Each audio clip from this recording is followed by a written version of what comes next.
Hello, the Road and Housing Minister is right here again to give you a wonderful explanation on your road tours that you love to see on your screen. So let's get into the video right away.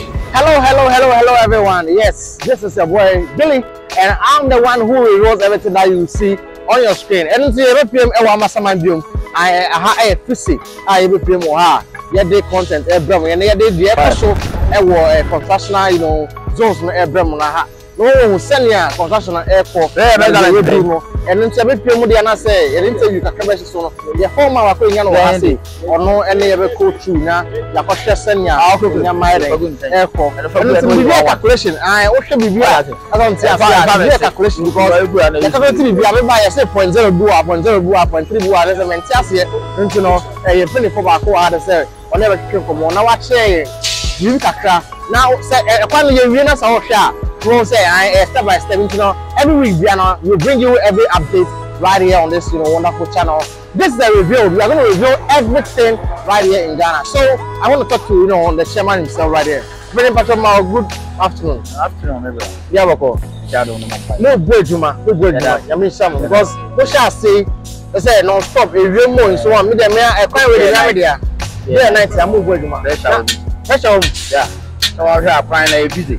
Nti ntumi me judge we na wonda and for our time I'll pay fine here now my time you have to be the time so like how many months have you been given for now man ka na project need 2 years okay and now I say 1 year zakai 1 year to finish the job nti esa pressure dey be that support the contractor no so my na we are provide materials materials in there ho bibia ho any problem let's clarify. People are saying that what's the call people are saying I don't know why farmers someone there say let's there's materials available.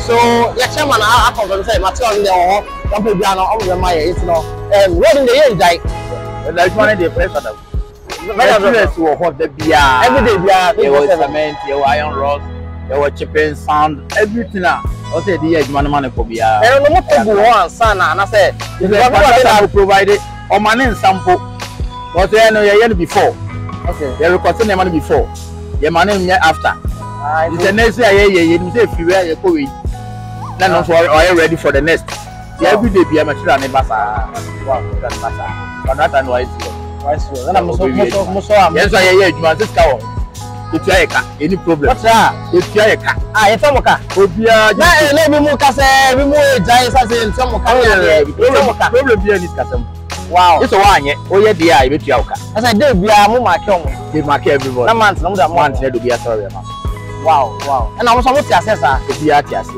bi o ha bia no o ba ya ma hunu ne hihye ya ye wo da ho ogituma na wato aso na do one more workers egusu e na kra me ka say ya fa more than 10 kra wo me site ya kwa hey chama top from okay it's my social media please you can call the number there if you want there I'll bring you to the site right here who's them today can hire into media finance so there me am creator into we nya ko from there you pick them yeah carpenter masons stevens labors the phobia wow and ya ha no de bo akwa e boy no a de bo man no so say ni say enwene say me dem ye labor me nim hwe ntimi me ye bi okay yeah ready ya be ya part was so wow you ready so be aduma no ba e be kire bebi ne wa ha no mu ni nsa no ma omo ha no nsa no aduma ba ha ne a kire no serious ya me gira ho me Steven na me carpenter me plumber me bibia e du ba ha no ready so be suan kwa de a e be kire I say e need 2 days so you fix ayo you can bet me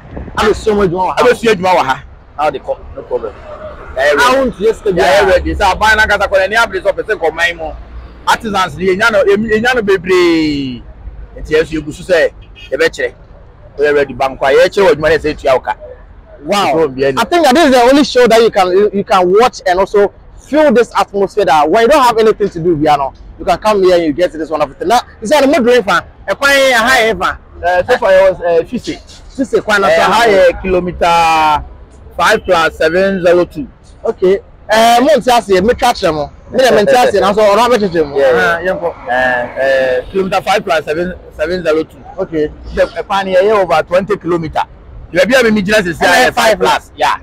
Hey, I got 50 no. Yes. Yeah, you two us baby so on the teach you as we call. Yeah, me side ni. Left and right, na me in charge. Okay, any more before from so left and right on so let go over. Wow. It is in case of you then na say me we as move me. I could different adwuma no bebre we kwa me wa ai. Me me ko kilometer 9. Baby e flyover no Sapema. Sapema hold on. Na ko say we bibi to say ram.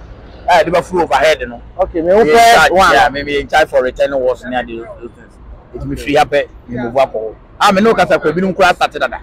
I was to say, the pressure on there.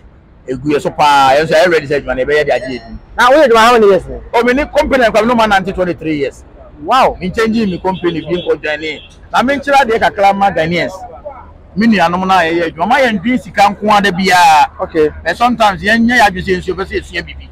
Wow. Maybe to me turn for farm na mo 22 years. I'm no more year adwuma ko 4 time. Okay. Because ye water project. O ma de e wo mo hono se o mo adwuma mo nya adwuma ba ko. Bibia mo ma ye adwuma wo ye gi. Aba Kumasi Sokoma village. If you Kumasi akota kra de afie kuma number 9. E be ye Tamzonia return away storm drain. If you walk Elibo road from Apollo to Elibo. My adwuma north Tamale Savlugu. Baby mini company na nantia. Wow. E so na me adom nya adwuma bia. Mo frɛ me. Enya kwa ho kakra. Many minutes can be. And my imagine say me sua bibi. E da babo me man no. Ti no anti edu o machi. Ti ma omo ba ha ma yan dwene se bia. Omo nyen papa bebre ye good. Okay. Bi no ma yo ma dwene se so o ku ho o ba kyerɛw. Ba kyerɛw. Nkofo mu no madwuma. Omo no madwuma. In Canada. Mu madwuma pa anti. Any no more adwuma de mesre ne se yemfa akoma pa de yemfa ya adwen se yesua adwuma afiro mo. Okay. Ebedu ba bia ban no se wa start e de contract ne ma Ghanaians me ho. It I hope say ye ho a. Ebedu me yemfiro mu biem. Yani ya de ba ye adwuma. Bibia ho kyem na da. Sanity. Is that me o say? E fa bridges bridge cover ti no those things ne de. The whole Ghana ma ho. Ofa. E o mo de mam kon adwuma me me ye. O ma me sub contract. Ti de me ye sub contract na me. Enye men contract. Debi. Me sub contractor. It's me no na amode ya no. Omo na ye omo dia. E was all out then. Yes. Ibi nim ni nyina. Adina masua ne yie nti. Omo ogidie said mama metima ye. Sanity. Wow. I'm only shocked. Shocked me say contract Ghanaians every can one they say mete but I think it's the first time I'm only am share am say we no don't share don't shoot near the no a side no left right no. The chairman in they say oda na only more than 23 years.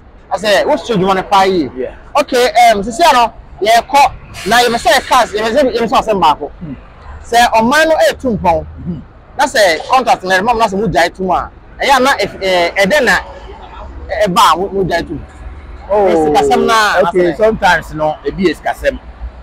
Ana ye obi no na me ka say foreigners in the time I na aban no pay foreigners no before no promo asem no say omo ye mu di adwuma na nam so 2.0 o ye serious o ye na adwuma no age ni sika akọ okay but yeah sometimes any atia na adwin say na ye krom the adwuma ba akọ na ye double life sa adwuma aban no more 2 years no ye take it serious but as a foreigners no ba omo no 1 year kro nya ya anko the 6 months aye no age ni sika nyina de ko ade no mo na ye ni ntem no na onye sika no mo but we delay a woboka dia 1000 blame mu aban ni bebre ya ne ya nkasa ye di adwuma no so me di adwuma na for mo adwuma man nkasa wa di adwuma no wotena fie na eja workers no nko agu wa na wa di adwuma no nye siro so ba di adwuma o ma wo mo wow to di adwuma 24/7 so wo dina mo so me tu me ye night time wa ha me ye da me wa ha me nim time a me workers be adwuma me dia or so me monitor adwuma no mo ye no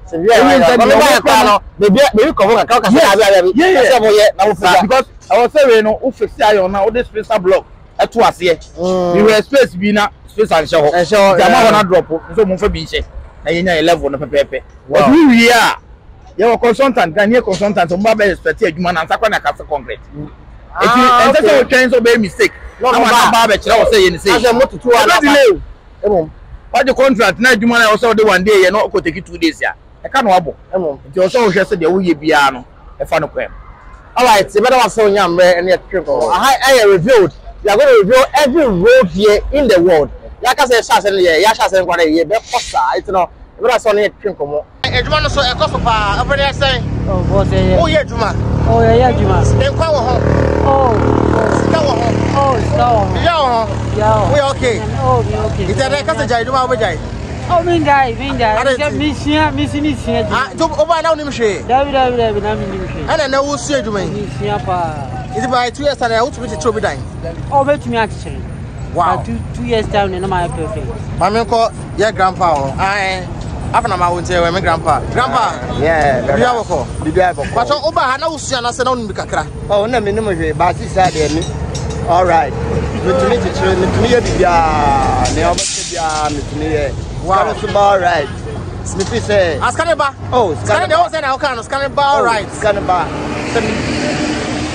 Yeah, maybe some boss be the mommy. Okay. So maybe man no e koso pa. Who say we adwuma na say ska won wa. Ede. Amode wo ho. Into maybe some boss be the mommy into the face say all right. All right. All right, yeah, was it. Yo. So, as revealed on this wonderful episode, yes, the Road and Housing Minister just gave you a wonderful explanation to interview some of the 4, men who just, control the road right here. And you can see the project of the Amasamai Nsawam project is, ongoing massively. Yes, many, sections of bridges and also many sections of, drainage have been, contracted so far. And yes, you can see in the video it's so clear and nice. Yes, it's a busy road, though. From Kumasi to Accra is going to be, a little bit shorter than what we used to have before if this road is completed fully. And yes, one of the the bridges are done. We are all hoping that yes, this project will be done soon and we can give you a lot of expectations right there. So kindly subscribe and be part of this awesome journey to travel all over the country, to travel all over the world and give you housing and road content right here. Please, if you have a house and you want us to go and give you day-to-day activities and what goes on, please kindly call the number on the screen 0591462646 and we're going to give you a wonderful sections of your house that you want us to monitor for you. And if you want to buy a land, if you want to buy a house, yes, call the same number and we're going to get you sorted right here. My name is Billy and you're watching the review show brought to you by Kenkan Simamis Enterprise. Catch you on our next episode right here on the Tema Highway. Thanks for watching.